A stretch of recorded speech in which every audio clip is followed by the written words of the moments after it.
ആശ്വാസം നേടാം. ഹൃത്തിനുള്ളിൽ ജീവൻ നൽകും വചനം, തിരുവചനം. പിതാവിൻ്റെയും പുത്രൻ്റെയും പരിശുദ്ധാത്മാവിൻ്റെയും നാമത്തിൽ ആമേൻ. നമുക്ക് വചനം ശ്രവിക്കാനായിട്ട് പ്രാർത്ഥിക്കാം. കർത്താവായ ഈശോയെ, അങ്ങയുടെ കരങ്ങളിലേക്ക് ഞങ്ങളെ സമർപ്പിക്കുന്നു.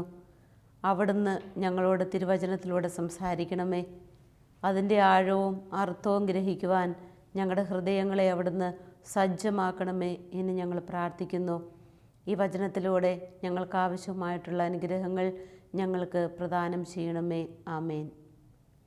നമ്മളിന്ന് ധ്യാന വിഷയമാക്കുന്നത് വിശുദ്ധ യോഹന്നാൻ്റെ സുവിശേഷം 18-ാം അധ്യായം 11 മുതലുള്ള തിരുവെഴുത്തുകളാണ്. യേശു പത്രോസിനോട് പറഞ്ഞു, വാൾ ഉറയിലിടുക. പിതാവ് എനിക്ക് നൽകിയ പാനപാത്രം ഞാൻ കുടിക്കേണ്ടയോ? യേശു പത്രോസിനോട് പറഞ്ഞു, വാൾ ഉറയിലിടുക. പിതാവ് എനിക്ക് നൽകിയ പാനപാത്രം ഞാൻ കുടിക്കേണ്ടതല്ലയോ? പിതാവിൻ്റെ കരങ്ങളിൽ നിന്നും തൻ്റെ ജീവിതത്തെ മുഴുവനും ഏറ്റുവാങ്ങുന്ന പുത്രനെയാണ് ഈ തിരുവചനത്തിലൂടെ നമ്മൾ കണ്ടുമുട്ടുക. പിതാവ് തനിക്ക് തരാൻ പോകുന്ന കാര്യങ്ങളെല്ലാം തൻ്റെ ജീവിതത്തിന് ആവശ്യമായ കാര്യങ്ങളാണെന്ന് തിരിച്ചറിഞ്ഞ ഈശോ പറയുകയാണ്, പിതാവ് എനിക്ക് തരേണ്ടത് ഞാൻ സ്വീകരിക്കേണ്ടതല്ലയോ? പിതാവിൻ്റെ കരങ്ങളിൽ നിന്ന് എല്ലാം സ്വീകരിക്കുന്ന ഒരു പുത്രനെ നമ്മളിവിടെ കാണുകയാണ്. തൻ്റെ കുരിശുമരണവും പീഡാസഹനവും മറ്റതുപോലെയുള്ള തനിക്ക് സംഭവിക്കാൻ പോകുന്ന കാര്യങ്ങളുമെല്ലാം പിതാവിൻ്റെ കരങ്ങളിൽ നിന്നാണ് എന്ന് തിരിച്ചറിയുന്ന പുത്രനെ നമ്മളിവിടെ കാണുകയാണ്. കാൽവരിയോളം എത്തി നിൽക്കുന്ന എല്ലാ ഭാരങ്ങളെയും മനസ്സിൽ കാത്തു സൂക്ഷിച്ച് അതെല്ലാം പിതാവിൻ്റെ അനുമതിയോടുകൂടെ മാത്രമാണെന്ന് പുത്രൻ തമ്പുരാൻ തിരിച്ചറിയുകയാണ്. പിതാവിൻ്റെ കരങ്ങളിൽ നിന്ന് എല്ലാം ഏറ്റുവാങ്ങുന്ന പുത്രനെ നമ്മളിവിടെ കാണുമ്പോൾ നമ്മളുടെ അനുദിന ജീവിതത്തിലും പിതാവിൻ്റെ കരങ്ങളിൽ നിന്നും നമുക്കും ഏറ്റുവാങ്ങുവാനായിട്ട് കുറേ കാര്യങ്ങളൊക്കെയുണ്ട്. ഒരുപക്ഷെ ദൈവം നമുക്ക് നമ്മുടെ ജീവിതത്തിലൊക്കെ അനുവദിച്ചിരിക്കുന്ന ബുദ്ധിമുട്ടുകളാകാം, ക്ലേശങ്ങളാകാം, പ്രയാസങ്ങളാകാം, രോഗത്തെക്കുറിച്ചുള്ള ഉത്കണ്ഠകളാകാം, മനസ്സിൻ്റെ കഠിനമായിട്ടുള്ള നൊമ്പരങ്ങളാകാം. എന്തുമായിക്കൊള്ളട്ടെ, അതെല്ലാം പിതാവിൻ്റെ കരങ്ങളിൽ നിന്ന് നമുക്ക് ഏറ്റുവാങ്ങുവാനായിട്ട് സാധിക്കണം. പിതാവ് അറിയാതെ ഒന്നും എൻ്റെ ജീവിതത്തിൽ സംഭവിക്കുന്നില്ല എന്ന് നമ്മൾ തിരിച്ചറിയുമ്പോഴാണ് പിതാവിൻ്റെ കരങ്ങളിൽ നിന്നും എല്ലാം സ്വീകരിക്കുവാനായിട്ടുള്ള ഒരു എളിയ മനോഭാവം നമ്മളിൽ രൂപപ്പെടുക. പിതാവിൻ്റെ ഇഷ്ടത്തിന് വഴങ്ങുന്ന പുത്രനെ ഇവിടെ നമ്മൾ കാണുകയാണ്. തന്നെ തള്ളിപ്പറയുന്ന ഒരു യൂദാസ്, അത് കൺമുൻപിൽ കാണുന്ന മനുഷ്യപുത്രൻ. പക്ഷേ യൂദാസ് തന്നെ തള്ളിപ്പറയുമ്പോഴും അതിൻ്റെ പിന്നിലുള്ള പിതാവിൻ്റെ ഒരു വിരിഞ്ഞ കൈ കാണുന്ന പുത്രനെ നമ്മൾ ഇവിടെ കണ്ടുമുട്ടുന്നുണ്ട്. തന്നെ തള്ളിപ്പറയുന്ന ശിഷ്യ സമൂഹം, അവരുമുണ്ട് യേശുവിൻ്റെ തൊട്ടടുത്ത്. അതും പിതാവ് അനുവദിച്ചും പിതാവ് അറിഞ്ഞുമാണെന്ന് തിരിച്ചറിയുന്ന പുത്രനെ ഇവിടെ നമ്മൾ കാണുമ്പോൾ നമ്മുടെ ജീവിതത്തിലേക്കും ഇതുപോലെ യേശു കടന്നുപോയ പോലെ സമാനമായ അനുഭവങ്ങളിലൂടെ നമ്മളെയും പിതാവായ ദൈവം കടത്തിക്കൊണ്ടുപോകുന്നുണ്ട്. എന്ത് സംഭവിച്ചാലും എന്തെല്ലാം സംഭവിച്ചാലും അതെല്ലാം പിതാവിൻ്റെ കരങ്ങളിൽ നിന്നാണ് എന്നൊരു തിരിച്ചറിവ് നമുക്കുണ്ടാകുകയാണെങ്കിൽ കാര്യങ്ങളെല്ലാം സ്വീകരിക്കാനായിട്ട് നമുക്ക് റെഡിയാകും. ഈ കഴിഞ്ഞ ദിവസം എൻ്റെ അടുത്ത് പ്രാർത്ഥിക്കാനായിട്ട് വന്ന ഒരു യുവ സഹോദരൻ പറഞ്ഞു, സിസ്റ്ററെ, ഞങ്ങൾ വീട്ടിലെ 3 ആൺമക്കളാണ്. അപ്പച്ചൻ വളരെ സ്ട്രിക്റ്റായിട്ടാണ് ഞങ്ങളെ വളർത്തിയത്.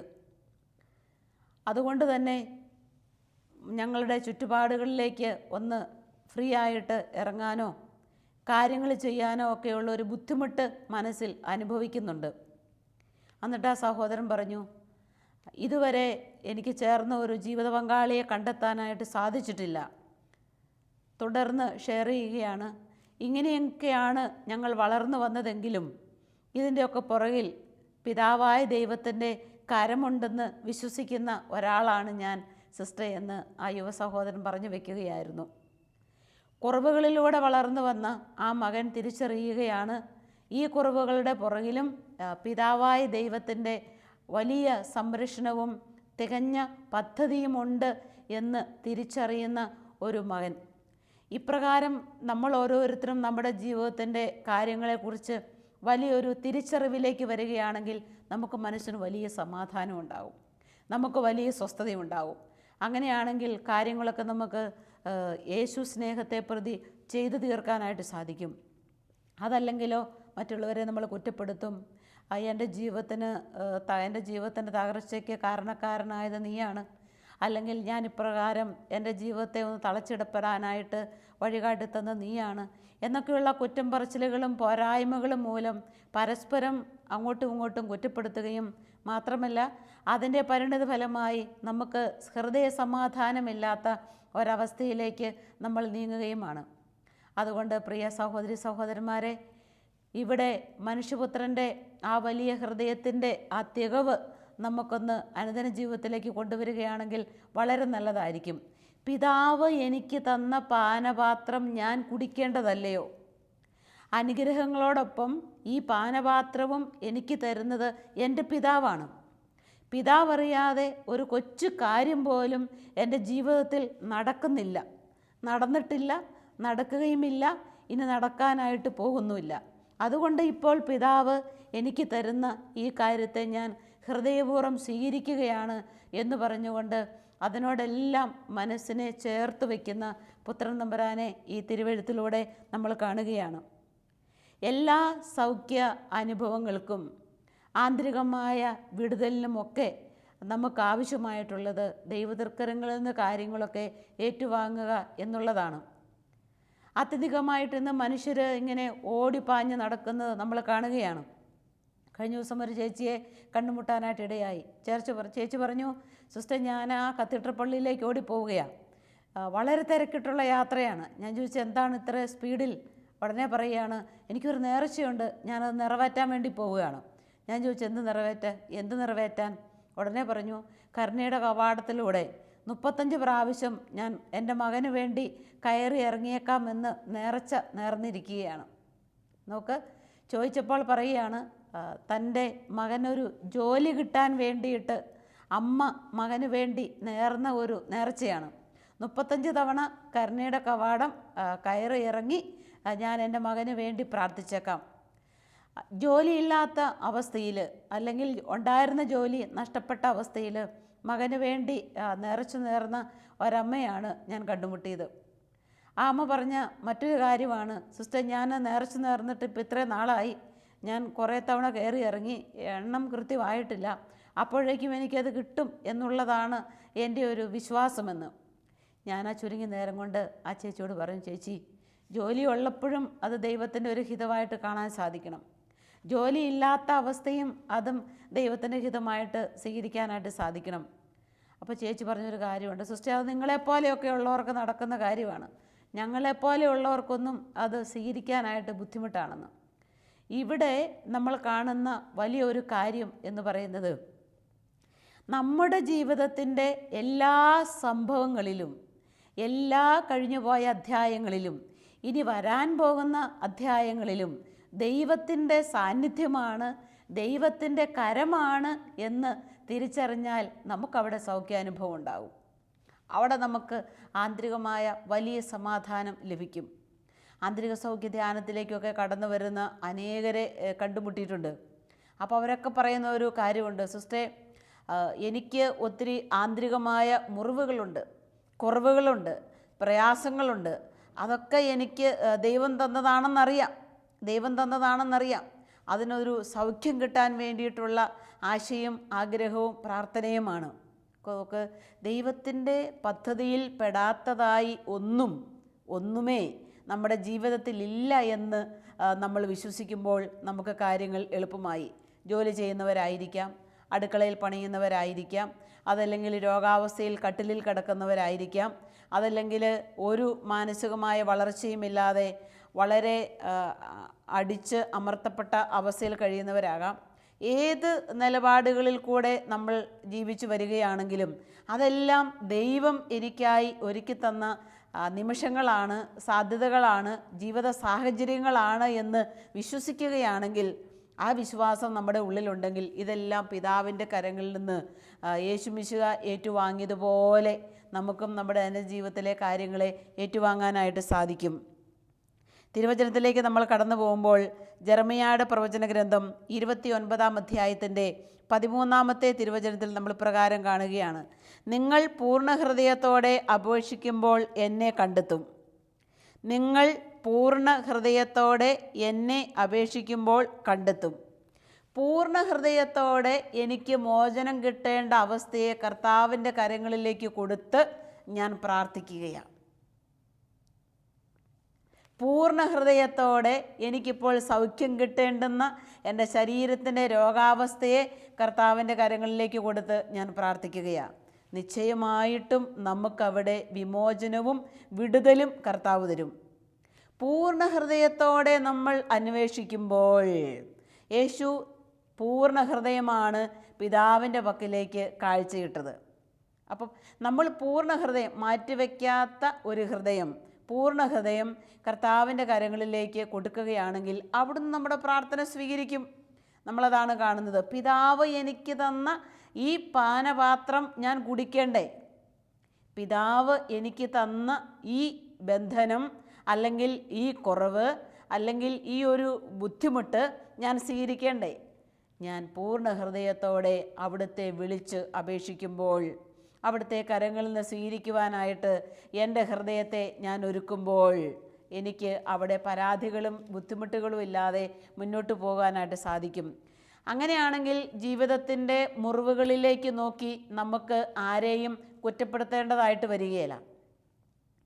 കഴിഞ്ഞ പ്രാവശ്യം സെൻട്രലിൽ കൊളത്തുവയിൽ ധ്യാനകേന്ദ്രത്തിൽ ധ്യാനിക്കാൻ വന്ന ഒരു സഹോദരൻ പറഞ്ഞു, സിസ്റ്ററെ, എനിക്ക് 18 ലക്ഷം രൂപയാണ് കടമുള്ളത്. എൻ്റെ കൂടെ ബിസിനസ്സിന് ചേർന്നിരുന്ന ആളാണ് ആ പൈസ മുഴുവനും പറ്റിച്ചെടുത്തുകൊണ്ട് പോയി. അതുകൊണ്ട് ഞാനിന്ന് വളരെ പാപ്പരത്വം അനുഭവിക്കുകയാണ്. അതുകൊണ്ട് എനിക്ക് അവനോട് ക്ഷമിക്കാനായിട്ട് സാധിക്കുന്നില്ല. ഇതാണ് മനസ്സിൻ്റെ സംഘർഷത്തിൻ്റെ വിഷയം എന്ന് പറയുന്നത്. ഞാൻ ആ സഹോദരനോട് പറഞ്ഞൊരു കാര്യമുണ്ട്. സഹോദരനെ പറ്റിച്ചെടുത്തുകൊണ്ട് പോയി എന്നുള്ളത് ശരിയാണ്. അതുകൊണ്ട് 18 ലക്ഷം രൂപ കടത്തൽ ഇപ്പോൾ ഓടിക്കൊണ്ടിരിക്കുകയാണ്. പക്ഷേ അത് ദൈവം അനുവദിച്ചതാണെന്ന് ഒന്ന് വിശ്വസിക്കാനായിട്ട് സാധിക്കുകയാണെങ്കിൽ, അല്ലെങ്കിൽ ആ ബിസിനസ്സിൽ നിന്ന് നല്ല ലാഭം കിട്ടിക്കൊണ്ടിരുന്ന നാളുകളുണ്ടായിരുന്നു. 8-10 ലക്ഷങ്ങൾ പോലും ലാഭം കിട്ടിക്കൊണ്ടിരുന്ന മാസങ്ങളും വർഷങ്ങളും ഒക്കെ ഉണ്ടായിട്ടുണ്ട്. ആ നാളുകളെ നോക്കുമ്പോൾ സന്തോഷമാണ്. പക്ഷേ ഇന്ന് ബാധ്യതയിൽ പെട്ടിരിക്കുന്ന ഈ നാളുകളെ ഓർക്കുമ്പോൾ അവരെ നോക്കി കുറ്റപ്പെടുത്തുകയാണ്. അല്ലെങ്കിൽ ആ ഒരു സങ്കടം, മാനസിക സംഘർഷം ഏറ്റെടുക്കാനായിട്ട് സാധിക്കാതെ വരികയാണ്. പ്രിയ സഹോദരി സഹോദരന്മാരെ, കർത്താവ് നമ്മുടെ ജീവിതത്തിലേക്ക് അനുവദിക്കുന്ന നന്മയുടെ കാലങ്ങളിൽ നമുക്ക് കിട്ടുന്ന നല്ല അനുഗ്രഹങ്ങൾ പോലെ തന്നെ തകർച്ചയുടെ കാലഘട്ടങ്ങളിലൂടെയും നമ്മളെ കടത്തിക്കൊണ്ടുപോയിട്ട് പിതാവിൻ്റെ കരങ്ങളിലാണ് നമ്മളുടെ ജീവിതം സുരക്ഷിതമായിരിക്കുന്നത് എന്ന് നമ്മളെ പഠിപ്പിക്കാൻ വേണ്ടി വ്യത്യസ്തങ്ങളായ ജീവിതത്തിൻ്റെ സാഹചര്യങ്ങളിലൂടെ നമ്മളെ നടത്തിക്കൊണ്ടു പോകും കർത്താവ്. നടത്തിക്കൊണ്ട് പോകുമ്പം നമുക്ക് പറയാനായിട്ട് സാധിക്കണം, ഇപ്പോൾ ഞാൻ കടന്നു പോകുന്ന ഈ ഒരവസ്ഥ, ഒരു പക്ഷേ നമ്മൾ മറ്റുള്ളവരോട് ഈ അവസ്ഥ ഷെയർ ചെയ്യുമ്പോൾ അവർക്ക് പൂർണ്ണമായി അത് മനസ്സിലാക്കാൻ സാധിക്കുകയില്ല. അനുഭവിക്കുന്ന മനസ്സിൻ്റെ വികാര വിചാരങ്ങൾ അതിൻ്റെ ആഴതലങ്ങളിൽ ഉൾക്കൊള്ളാനായിട്ട് നമുക്ക് സാധിക്കണമെങ്കിൽ ദൈവം അതെനിക്ക് അനുവദിച്ചതാണെന്നുള്ള ഒരു വലിയ ബോധ്യം നമുക്കുണ്ടെങ്കിൽ സമാധാനമായിരിക്കും. അങ്ങനെയാണെങ്കിൽ നമ്മൾ മറ്റുള്ളവരുടെ നേരെ വിരൽ ചൂണ്ടേണ്ട ആവശ്യം ഉണ്ടാകില്ല. കഴിഞ്ഞ ദിവസം ഒരു സഹോദരി എന്നോട് പറഞ്ഞു, സിസ്റ്റേ, എനിക്ക് എല്ലാ മക്കൾക്കും കൊടുത്തതുപോലെ എൻ്റെ അപ്പച്ചൻ എനിക്ക് വേണ്ടി സ്വർണങ്ങളൊന്നും തന്നിട്ടില്ല. പെൺമക്കൾ 3 പേരാണുള്ളത്. മറ്റ് 2 മക്കൾക്കും കൊടുത്തതുപോലെ എനിക്ക് അത്രയും അളവിൽ അപ്പച്ചൻ എനിക്ക് വേണ്ടി തന്നിട്ടില്ല. അതുകൊണ്ട് എനിക്ക് അതിൻ്റേതായ ബുദ്ധിമുട്ടുകളുണ്ട്. നോക്ക്, കുറവുകളിലേക്ക് നോക്കി, പോരായ്മകളിലേക്ക് നോക്കി അപ്പനെ പഴിചാരുന്നു, അമ്മയെ പഴിചാരുന്നു, ജീവിത സാഹചര്യങ്ങളെ പഴിചാരുന്നു. ഇപ്രകാരം പഴിചാരിപ്പോകുന്ന ഒരാത്മാവിന് ദൈവമാണ് എൻ്റെ ജീവിതത്തിൽ ഇത് അനുവദിക്കുന്നത് എന്ന് കണ്ടെത്താനും അംഗീകരിക്കാനും ഒക്കെ ആയിട്ട് ബുദ്ധിമുട്ടാണ്. എന്നാൽ എനിക്ക് ഈ കുറവ് ദൈവം അനുവദിച്ചു, ഈ കുറവ് ഞാൻ സ്വീകരിക്കുന്നു, ഈ കുറവ് നികത്താൻ എൻ്റെ ദൈവത്തിന് സാധിക്കുമെന്ന് വിശ്വാസമുള്ള ഒരു ഹൃദയമാണെങ്കിലോ നമ്മുടെ കാര്യങ്ങൾ വളരെ എളുപ്പമായില്ലേ? വളരെ എളുപ്പമായി. നല്ല രീതിയിൽ നമുക്ക് ചിന്തിക്കാനായിട്ട് സാധിക്കും. നല്ല രീതിയിൽ ചിന്തിക്കുകയാണെങ്കിലോ നമുക്ക് ഹൃദയ സമാധാനത്തോടെ ഉറങ്ങാൻ സാധിക്കും. ഹൃദയ സമാധാനത്തോടെ നമുക്ക് പ്രാർത്ഥിക്കാൻ സാധിക്കും. വളരെ മനസുഖത്തോടുകൂടെ അവരിനോടുകൂടെ നമുക്ക് ഇടപെടാനായിട്ട് സാധിക്കും. അതല്ലെങ്കിലോ ഈ കഴിഞ്ഞകാല ജീവിതത്തിൻ്റെ തിക്തമായ അനുഭവങ്ങളിലേക്കും നമ്മളെ തകർത്തവരിലേക്ക് കരങ്ങൾ ചൂണ്ടിയുമൊക്കെ തകർന്നടിഞ്ഞ ഒരു മനസ്സോടുകൂടെ നമ്മൾ മുൻപോട്ട് പോകേണ്ടതായിട്ട് കടന്നു വരും. എല്ലാ സംഭവങ്ങളുടെയും പിന്നിൽ പിതാവിൻ്റെ കരം. ഇതാണ് ക്രിസ്തുവിന് കൊടുത്ത ശക്തി. എല്ലാ സംഭവങ്ങളുടെയും പിന്നിൽ പിതാവിൻ്റെ കരം. അപ്പോൾ നോക്കുക, നമ്മുടെ ജീവിതത്തിൻ്റെ എല്ലാ സാഹചര്യങ്ങളിലും പിതാവിൻ്റെ കരമുണ്ട് എന്ന് വിശ്വസിക്കാനായിട്ട് സാധിക്കണം. എല്ലാറ്റിൻ്റെയും നിയന്താവ് കർത്താവാണെന്ന് വിശ്വസിക്കാൻ സാധിക്കണം. നമ്മുടെ ഭാവി കർത്താവിൻ്റെ കരങ്ങളിൽ സുരക്ഷിതമാണെന്ന് വിശ്വസിക്കാനായിട്ട് സാധിക്കണം. അങ്ങനെയാണെങ്കിൽ എൻ്റെ ജീവിതത്തിൽ എനിക്ക് ഇന്ന് വരെ നഷ്ടമായി പോയതെല്ലാം കർത്താവിന് തരാനായിട്ട് എനിക്ക് സാധിക്കും. നല്ലട കൊണ്ട് എനിക്ക് നഷ്ടപ്പെട്ടതെല്ലാം കർത്താവ് എനിക്ക് തരും. എല്ലാം ദൈവത്തിൻ്റെ ദാനമാണെന്നറിയുമ്പോൾ ദാതാവിൻ്റെ കരങ്ങളിൽ നിന്ന് എല്ലാ കാര്യങ്ങളും കുറവെന്നെ നമുക്ക് സ്വീകരിക്കാനായിട്ട് സാധിക്കുകയാണ്. അപ്പോൾ ദൈവത്തിൻ്റെ പരിപാലന നമ്മളുടെ ജീവിതത്തിലേക്ക് കടന്നു വരുമ്പോൾ അവിടെ നമ്മൾ മറുതലിക്കാതെ ദൈവഹിതം നിറവേറ്റുന്നവരായി മുൻപോട്ട് പോവുകയാണെങ്കിൽ യേശുവിൻ്റെ ഈ വലിയ മനോഭാവം നമുക്ക് അനുഭവിക്കാൻ സാധിക്കും. എന്ത് സംഭവിച്ചു കൊള്ളട്ടെ, ഞാൻ പിതാവിൻ്റെ കരതലങ്ങളിലാണ്. എങ്ങനെയും സംഭവിച്ചു കൊള്ളട്ടെ, ഞാൻ പിതാവിൻ്റെ കരതലങ്ങളിലാണ്. അപ്പോൾ പിതാവിൻ്റെ കരതലങ്ങളിൽ ആയിരിക്കാനായിട്ട് നമുക്ക് സാധിക്കട്ടെ. അതിനുവേണ്ടി നമുക്ക് നമ്മുടെ ജീവിതത്തെ ഒന്ന് ക്രമപ്പെടുത്താം. അതിനുവേണ്ടി നമ്മുടെ ചിന്തകളെ നമുക്ക് അല്പമൊന്ന് മാറ്റാം. അതിനുവേണ്ടി നമ്മുടെ മനോഭാവങ്ങളെ നമുക്ക് അല്പമൊന്ന് മാറ്റിയെടുക്കാം. അതിനുവേണ്ടി കുറച്ചുകൂടെ തീക്ഷ്ണതയോടുകൂടെ നമുക്ക് ദൈവത്തെ അന്വേഷിക്കുന്നവരായി തീരാം. അങ്ങനെയാണെങ്കിൽ യേശുവിനെ പോലെ പിതാവ് എനിക്ക് തന്നത് ഇത് ഞാൻ സ്വീകരിക്കണം എന്നുള്ള വലിയ ഭാവത്തിലേക്ക് നമ്മുടെ ആത്മാവ് എത്തിച്ചേരും. അവിടെ നമുക്ക് കൂടുതൽ സമാധാനവും സ്വസ്ഥതയും ശാന്തതയും ഉണ്ടായിരിക്കും. അവിടെ എനിക്ക് നിർലജ്ജം പറയാനായിട്ട് സാധിക്കും, കർത്താവ് എൻ്റെ ഇടയനാണ്, എനിക്കൊന്നിനും കുറവുണ്ടാവുകയില്ല. കർത്താവ് എൻ്റെ ഇടയനാണ്, എനിക്കൊന്നിനും കുറവുണ്ടാവുകയില്ല. അപ്പോൾ കർത്താവ് കൂടെ ഉള്ളതുകൊണ്ട്, പിതാവിൻ്റെ പരിപാലന അനുഭവിക്കാൻ എനിക്ക് സാധിക്കുന്നത് കൊണ്ട് ഞാൻ സുരക്ഷിതനാണ്, ഞാൻ സുരക്ഷിതയാണ്. അതുകൊണ്ട് എൻ്റെ പുറമേ കാണുന്ന ഈ ഉത്കണ്ഠകളും ആശങ്കകളും ആവലാതികളും ഒന്നും എന്നെ സ്വാധീനിക്കുന്നില്ല. അപ്പം ഒരു ദൈവ പൈതലിൻ്റെ യഥാർത്ഥ ഭാവത്തിലേക്ക് കടക്കാനും പിതാവിൻ്റെ കരങ്ങളിൽ നിന്ന് എല്ലാം സ്വീകരിക്കുവാനും നമ്മൾക്ക് നല്ല തീരുമാനമെടുക്കാം. ഈ വചനം നമ്മുടെ ജീവിതത്തിലേക്ക് നമുക്ക് കൊണ്ടുവരാം. നമുക്കതിൻ്റെ ജീവിതത്തിൽ പലതവണ ആവർത്തിക്കാം. പിതാവ് എനിക്ക് തന്നത് പിതാവിൻ്റെ കരങ്ങളിലൂടെ ഞാൻ സ്വീകരിക്കുകയാണ്. എൻ്റെ ജീവിതത്തിൻ്റെ എല്ലാ സംഭവങ്ങളിലും പിതാവുണ്ട്. അവിടുന്ന് അറിയാതെ ഒന്നും എൻ്റെ ജീവിതത്തിൽ സംഭവിക്കുന്നില്ല. ഈ വലിയൊരു പ്രാർത്ഥന നമ്മുടെ ഉള്ളിൻ്റെ ഉള്ളിൽ സൂക്ഷിച്ചുകൊണ്ട് ഈ വചനം നമ്മളിൽ ജീവിക്കണമേ എന്ന് നമുക്ക് പ്രാർത്ഥിക്കാം. നമുക്കൊന്ന് കണ്ണുകളടച്ച് കർത്താവിൻ്റെ കരങ്ങളിലേക്ക് നമ്മളെ തന്നെ നമുക്ക് സമർപ്പിക്കാം. പിതാവേ, അവിടുന്ന് എൻ്റെ കൊച്ചു ജീവിതത്തിലേക്ക് അനുവദിക്കുന്നതെന്തും ഏട്ട സ്നേഹത്തോടെ സ്വീകരിക്കുവാനായിട്ടുള്ള ആ മനസ്സ് എനിക്ക് തരണമേ. നന്മകൾക്കൊപ്പം ബുദ്ധിമുട്ടുകളും പ്രയാസങ്ങളും ഒന്നിനു പുറകെ ഒന്നായി കടന്നു വരുമ്പോൾ ഞാൻ അവയെല്ലാം സ്വീകരിക്കുന്നു. എല്ലാറ്റിനും ഞാൻ നന്ദി പറയുന്നു. എല്ലാറ്റിലും അങ്ങയുടെ പരിപാലന ദർശിക്കുവാൻ അടിയനെ സഹായിച്ചാലും അതിന് വേണ്ട ഉൾക്കരുത്ത് തന്ന് ഞങ്ങളെ നയിച്ചാലും പിതാവിൻ്റെയും പുത്രൻ്റെയും പരിശുദ്ധാത്മാവിൻ്റെയും നാമത്തിൽ ആമേൻ.